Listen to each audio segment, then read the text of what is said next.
Thank you, Mr. Speaker, sir, for the opportunity to take the floor to provide an update on the impact of the business license reform that came into effect on 1st January 2020. Together with the Ministry of Commerce, Industry, Trade and Tourism, the Ministry of Local Government introduced these reforms with the goal of significantly streamlining business licensing in Fiji. By doing so, we aimed not only to increase Fiji's standing in the World Bank's ease of doing business ranking, but bring real and meaningful change that would help encourage new entrepreneurs and formalize existing ones.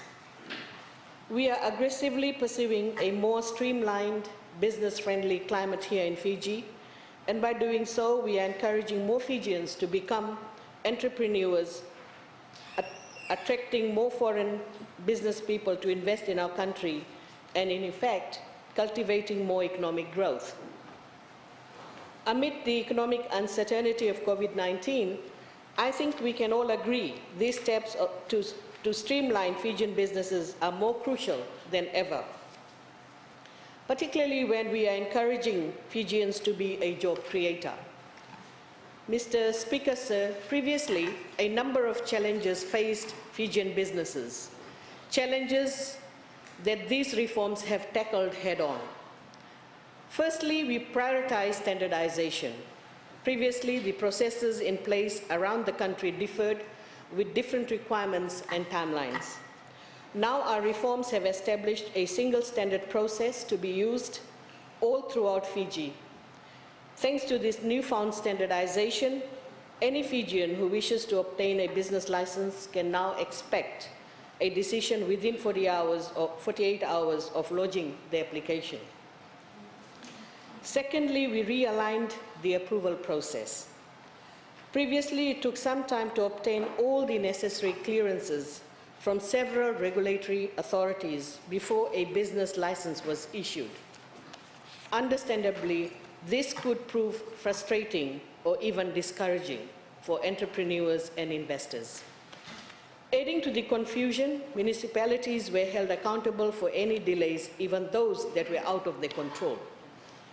Now, under the new system, a business license is issued to low-risk businesses that can start business and then have 6 months to ensure full legal compliance.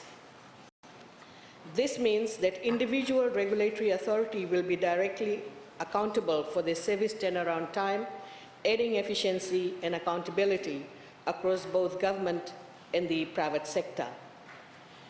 For example, any new low-risk business operating from a premises which is already OHS and fire compliant need not obtain compliance certification again. That saves time and money, Mr. Speaker, sir. Similarly, business renewals, if the businesses want to renew their business license and in fact the nature of the business or premises have not changed, again, they don't have to obtain the compliance certificates from the various approving agencies. Finally, we shed unnecessary paperwork. Previously, the costs of excessive documentation for a business license may have proven prohibitive to Fijians who were interested in starting a small business from home. Now, our reforms have reduced the necessary documentation. In doing so, we have recognized the value and importance of facilitating small, home-based businesses that can operate safely without the undue burden of excessive documentation. Mr. Speaker, sir, in addition to addressing these challenges, we put a particular focus on reforming our business licensing regulations and processes, knowing very well, Mr. Speaker, sir, that complex licensing procedures discourages individuals to turn a great business idea into a reality. Rolling out on 1st January 2020, these changes to business licensing were substantial. Number one, business license applicants need to only complete a simple application form and submit 2 documents, business name registration and tax registration. Number 2, business licenses are now issued within 48 hours or advice will be received if document is missing. Number 3, businesses can get up to 3 years renewal. Number 4, startups and micro enterprises with up to 3 employees are exempt from the business licensing fee for the first year of operation. Number 5, micro enterprises with 1 to 3 employees are given a 50% discount when renewing their business licenses. Number 6, home-based businesses are now recognized under the regulation and can operate subject to certain conditions.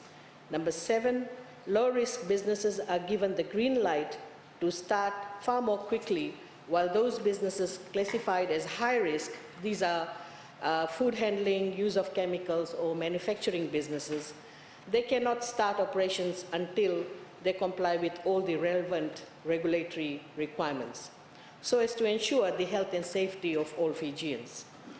Of course, efforts are in place to improve coordination among government agencies to facilitate compliance. Mr. Speaker, sir, considering the various flaws in the previous practices, the new processes is more than a modernized approach. It is a step into the future. Fiji now reflects some of the changes which have taken place globally in highly developed countries. The new licensing system is faster, simpler, and allows any type of business of any size to apply for a license to operate in a way that vastly improves the ease and cost of starting a business in Fiji. These benefits are being felt across Fiji. Municipal councils are directly issuing licenses to businesses within their respective town boundaries.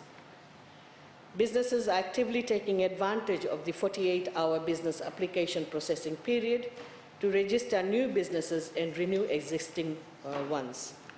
Small businesses that have less than 3 employees are reaping the benefits, with business houses now paying 50% less in business license fee for renewing their businesses, and new businesses are exempt from paying any fee at all.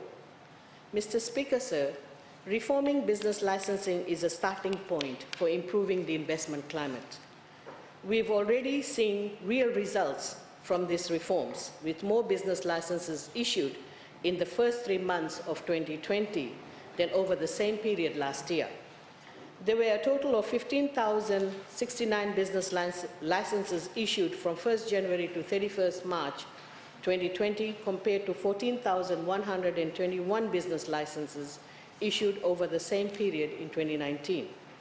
This illustrates an increase of 948 business licenses issued and shows that our new business licensing reforms, spearheaded by the Ministry of Local Government and Municipal Councils, have received a warm reception amongst Fijian businessmen and businesswomen.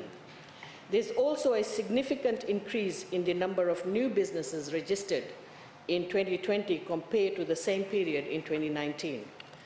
Municipal councils have been receiving extremely positive feedback from the communities and business people on the changes in the business licensing, and we hope that we continue to build on this momentum when word of mouth spreads. And I also want to share with you, Mr. Speaker, sir, that early this year we had the Australian Fiji Business Council meeting, and during that forum we took feedback from the business people. How did they find the reforms and what changes needs to be made? And they gave us some very positive feedback, and of course some suggestions in terms of our second round of reforms that we intend to undertake.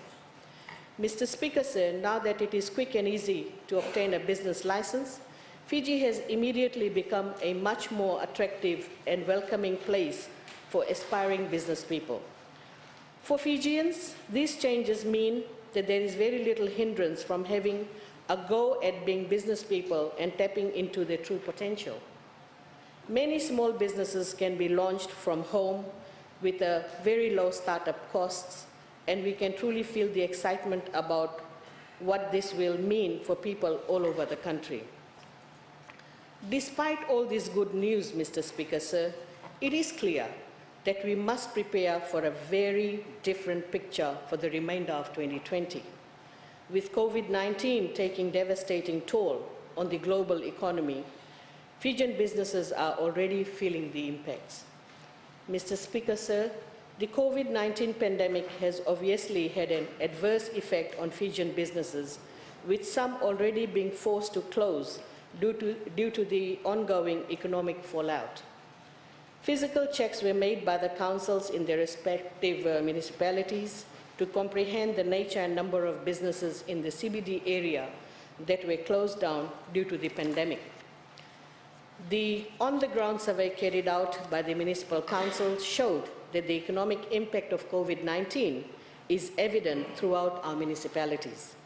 25 businesses in Suva, 14 businesses in Nosori, 16 businesses in Lambasa, 7 businesses in Lotoka, and 4 businesses in Nendi have closed down due to COVID-19 to date. And I must emphasize, this was simply checking the shops, whether the shops were empty, fit-outs were taken off, and we found that these shops were closed. A more detailed study is being undertaken by municipal councils by looking at the business license they had issued. The council's damage assessment showed that most of the businesses closed are restaurants and liquor shops. This is simply because most of these businesses relied on the disposable income of Fijians and, of course, the tourism industry, which is in coma due to the COVID-19 crisis. The economic hit delivered by the virus has been severe for both Fiji and the world. Meanwhile, we can find promise in the fact that there were such strong indications that our efforts to streamline business in Fiji were already yielding results before this unfortunate turn of events. Mr. Speaker, sir, we can all take comfort in knowing that thanks to our licensing reforms, more Fijians than ever have access to the dream of business ownership. Wherever possible, I encourage Fijians to take advantage of this enhanced ease of doing business now, finding opportunity in these trying times.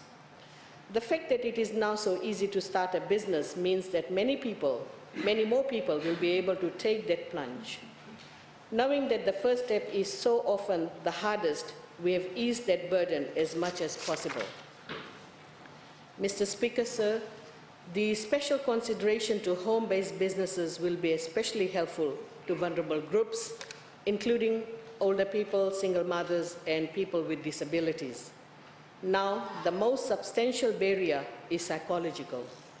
So I ask Fijians directly, think big, find opportunity in hardship, and consider entrepreneurship. Mr. Speaker, sir, despite this virus, we expect that Fiji's reputation as a destination for investors and business people will continue to improve, and that the business license reform will strengthen Fiji's status as the hub of the Pacific. With that immense potential in our future, I look forward to the day that Fijian businesses return to prosperity and make our towns and cities vibrant again. Thank you, Mr. Speaker, sir, for allowing me to take the floor.